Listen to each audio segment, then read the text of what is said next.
আলোচনা কৰিম 2022 চনত হৈ যোৱা ADRE এক্সামৰ গ্ৰেড 3 কুৱেশ্যন পেপাৰ আৰু ইয়াত আছিলে 40টা জেনেৰেল নলেজৰ কুৱেশ্যন আৰু সেই 40টা কুৱেশ্যন আজি ডিছকাছ কৰিবলৈ গৈ আছোঁ। আজিৰ ফাৰ্ষ্ট কুৱেশ্যনটো হৈছে অলিম্পিকৰ পতাকাত কোনটো ৰং অনুপস্থিত? ইয়াৰ আনচাৰটো পাৰ্পল। তাৰপিছত আছে পেৰুৰ ৰাজধানী চহৰ হৈছে লিমা। তাৰপিছত নেশ্যনেল ষ্টক এক্সচেঞ্জটি ক'ত অৱস্থিত? শুদ্ধ আনচাৰটো হৈছে মুম্বাই।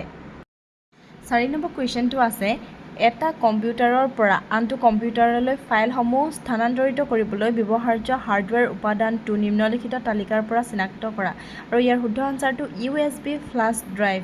তাৰপিছত আছে উত্তৰ ভাৰতৰ সিন্ধু গংগাই সমতল ভূমিক দক্ষিণ ভাৰতস্থিত দাক্ষিণাত্য মালভূমিৰ পৰা পৃথক কৰা পৰ্বতমালাটি হৈছে সতপুৰা এণ্ড বিন্ধ্য ৰেঞ্জ। তাৰপিছত আছে নিম্নলিখিত নদীসমূহৰ কোনখন নদীৰ উৎপত্তি হিমালয়ৰ পৰা নহয়? ইয়াৰ শুদ্ধ আনচাৰটো ইণ্ডাছ।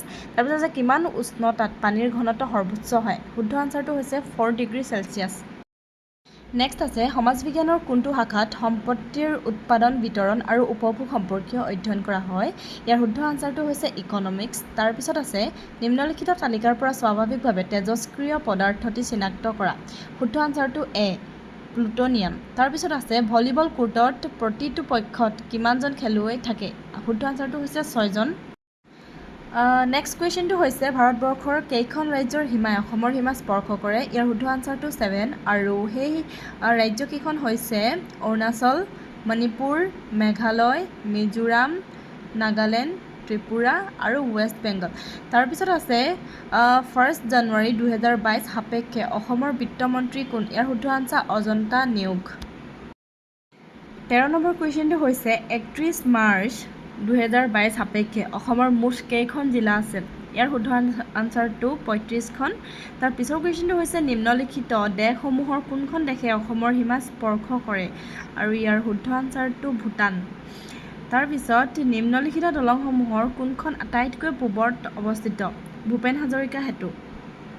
নেক্সট কুৱেশ্যনটো নিম্নলিখিত নদীসমূহৰ কোনখন নদী বৰাক উপত্যকাত অৱস্থিত? ইয়াৰ শুদ্ধ আনচাৰটো বি কুচিয়াৰা।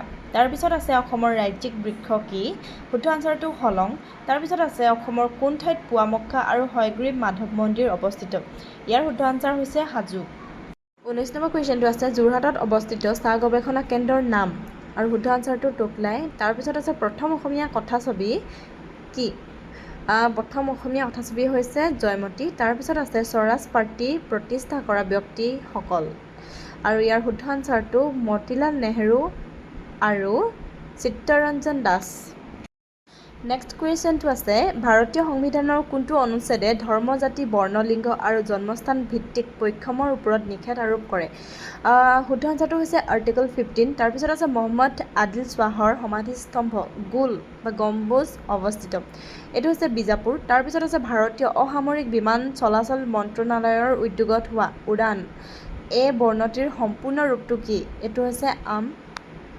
25 নম্বৰ কুৱেশ্যনটো হৈছে 10 লাখ কোটিৰ বজাৰ মূল্যায়নৰ লক্ষ্যত উপনীত হোৱা প্ৰথম ভাৰতীয় কোম্পানীটো কি? আনচাৰটো ৰিলায়েন্স।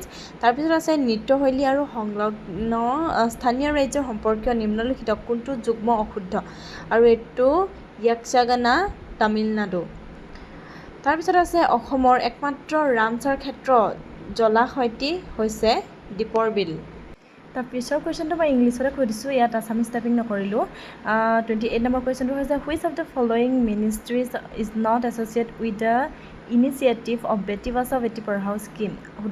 ইয়াৰ শুদ্ধ আনচাৰটো হৈছে মিনিষ্ট্ৰি অফ ৰুৰেল ডেভেলপমেণ্ট। তাৰপিছত আছে the Assam medical college is situated in Dibrugarh. তাৰপিছত the mission Indradhanush an initiative of government of India is associated with immunisation. তাৰ পিছৰ কুৱেশ্যনটো আহিলে article 17 of the constitution of India deal with the abolition of. আনচাৰটো হৈছে untouchability. তাৰপিছত আছে which of the following event did not take place in 1919? এইটো হৈছে partition of Bengal Banga বিভাজন। তাৰপিছত আছে which of the following scheme was launch in July 2019 to accelerate water harvesting and conservation measure? আনচাৰটো হৈছে জল শক্তি অভিযান। তাৰ পাছৰ কুৱেশ্যনটো হৈছে নিম্নলিখিত কোনটো স্থান পেট্ৰলিয়াম খণ্ডৰ সৈতে জড়িত নহয়? ইয়াৰ শুদ্ধ আনচাৰটো মাৰ্ঘেৰিটা। কোনখন দেশত সৰ্বপ্ৰথমে পণ্য ও সেৱা কৰ GST ৰূপায়ণ কৰা হৈছিল? শুদ্ধ আনচাৰটো ফ্ৰান্স। তাৰপিছত আছে 2022 চনৰ জানুৱাৰী মাহ অনুযায়ী ৰাজ্যসভাৰ সৰ্বোচ্চ সংখ্যা আসন থকা ৰাজ্যখন হৈছে উত্তৰ প্ৰদেশ। নেক্সট কুৱেশ্যন 37 নম্বৰটো হৈছে কোনজন ৰজাৰ ৰাজত্বকালত হিউৱেন চাঙে ভাৰত ভ্ৰমণ কৰিছিল? শুদ্ধ আনচাৰটো হৰ্ষবৰ্ধন। তাৰ পিছৰ কুৱেশ্যনটো হৈছে নিম্নলিখিত কোন সংস্থাই ভাৰতবৰ্ষৰ অৰ্থনৈতিক সমীক্ষা প্ৰকাশ কৰে? শুদ্ধ আনচাৰটো হৈছে মিনিষ্ট্ৰী অফ ফাইনেন্স। তাৰপিছত আছে নিম্নলিখিত কোন শ্ৰেণীৰ অৰ্থনীতিত উৎপাদনশীল সকলো সম্পদৰ মালিকীস্বত্ব ও নিয়ন্ত্ৰণ চৰকাৰৰ হাতত থাকে? শুদ্ধ আনচাৰটো ছ'চিয়েলিষ্ট। তাৰপিছত আছে নিম্নলিখিত কোনটো স্থানত মহাত্মা গান্ধীয়ে 1942 চনৰ ভাৰত ত্যাগ আন্দোলন আৰম্ভ কৰিছিল? শুদ্ধ আনচাৰটো হৈছে আগষ্ট ক্ৰান্তি ময়দান। আৰু আজিৰ ইমানেই কুৱেশ্যন আছিলে 40টা। ADRE 2022 চনত হৈ যোৱা গ্ৰেড 3ৰ কুৱেশ্যন পেপাৰ এখন আৰু গ্ৰেড 3ত 3খন কুৱেশ্যন পেপাৰ আছিলে, আপোনালোকে হয়তো জানে।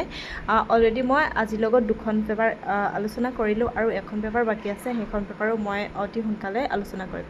ধন্যবাদ।